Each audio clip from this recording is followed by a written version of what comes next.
साबिर पाक का जलाल बहुत मशहूर था। यही शमसुद्दीन तुर्क पानीपती ने सवाल कर दिया, हुजूर फना किसे कहते हैं, बका किसे कहते हैं? हुजूर बोलते तो हैं लेकिन मतलब समझ में नहीं आता। साबिर पाक ने फरमाया वक्त आने पे जवाब दूंगा। जब विसाल का वक्त करीब आया, शमसुद्दीन पानीपती को बुलाया, फरमाया सुनो, जब हमारा विसाल हो जाए, इंतकाल हो जाए, हमें गुस्ल देने की जरूरत नहीं, कफन पहनाने की जरूरत नहीं। कहा हमारे हुजरे का दरवाजा बंद कर देना, सब गैब से हो जाएगा। फरमाया मेरे जनाजे की नमाज भी कोई ना पढ़ाए। कहा हुजूर तब कौन पढ़ाएगा? फरमाया एक घुड़सवार आएगा और वो आकर के नमाज जनाजा पढ़ाएगा। अल्लाह अकबर। शमसुद्दीन तुर्क पानीपती को सारी बातें याद थी। साबिर पाक कलियरी जब इस दुनिया जाहिरी से पर्दा कर गए, हुजरे का दरवाजा बंद कर दिया गया, अंदर से पानी छलकने की आवाज आती रही, अंदर से गुस्ल की आवाज आती रही। थोड़ी देर के बाद जब पानी की आवाज शांत हुई तो दरवाजा खोला, देखा साबिर पाक को गुस्ल दिया हुआ है और आप कफन पहने हुए हैं।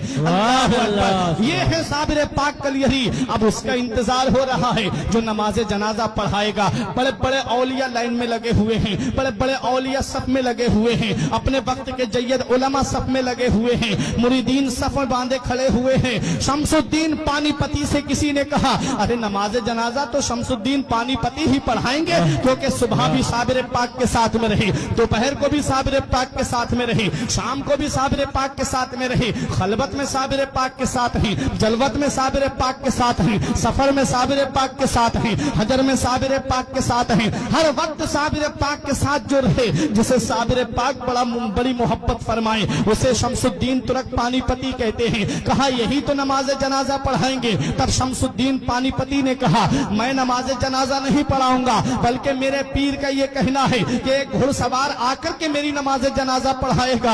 हजरात गिरामी, अब इंतजार हो रहा है उस घुड़सवार का।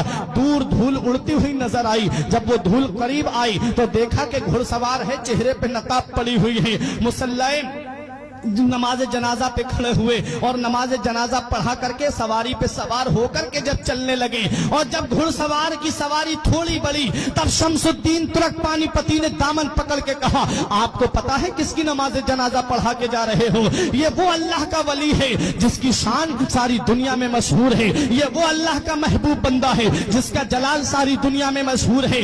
आप जिनकी नमाज जनाजा पढ़ा के जा रहे हो, ये अल्लाह का मुकर्रब बंदा है, ये अल्लाह का नेक बंदा है, ये अल्लाह का वली है। कल मेरे साबिर की तारीख लिखी जाएगी, कल मेरे साबिर की हिस्ट्री लिखी जाएगी, कल मेरे साबिर का इतिहास लिखा जाएगा और दुनिया वाले मुझसे सवाल करेंगे ये शमसुद्दीन पानीपती, सुबह को तुम साबिर पाक के साथ में थे, दोपहर को तुम साबिर पाक के साथ में थे, शाम को तुम साबिर पाक के साथ में थे, सफर में तुम साथ रहे, हजर में तुम साथ रहे, खलबत में तुम साथ रहे, जलवत में तुम साथ रहे, हर वक्त तुम साबिर पाक के साथ में थे। जरा बताओ साबिर पाक की नमाज जनाजा किसने पढ़ाई थी?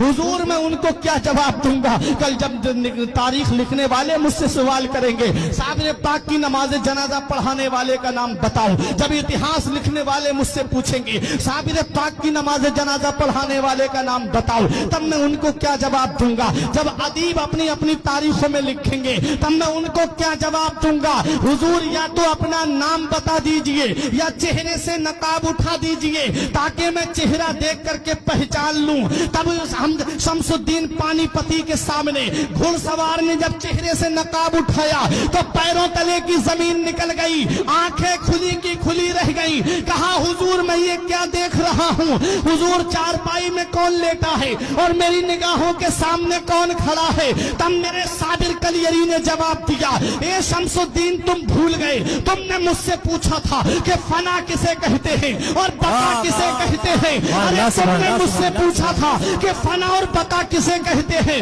ये जो चारपाई में तुम लेटा हुआ देख रहे हो इसे फना कहते हैं, और जो साबिर तुम्हारे सामने खड़ा है इसे बका कहते हैं। पता चला कि जो चारपाई में लेटा है वो रूहानी रूह का जलवा है, और जो साबिर कलियरी सामने खड़े हैं उसे रूहानियत कहते हैं, उसे रूहानियत कहते हैं।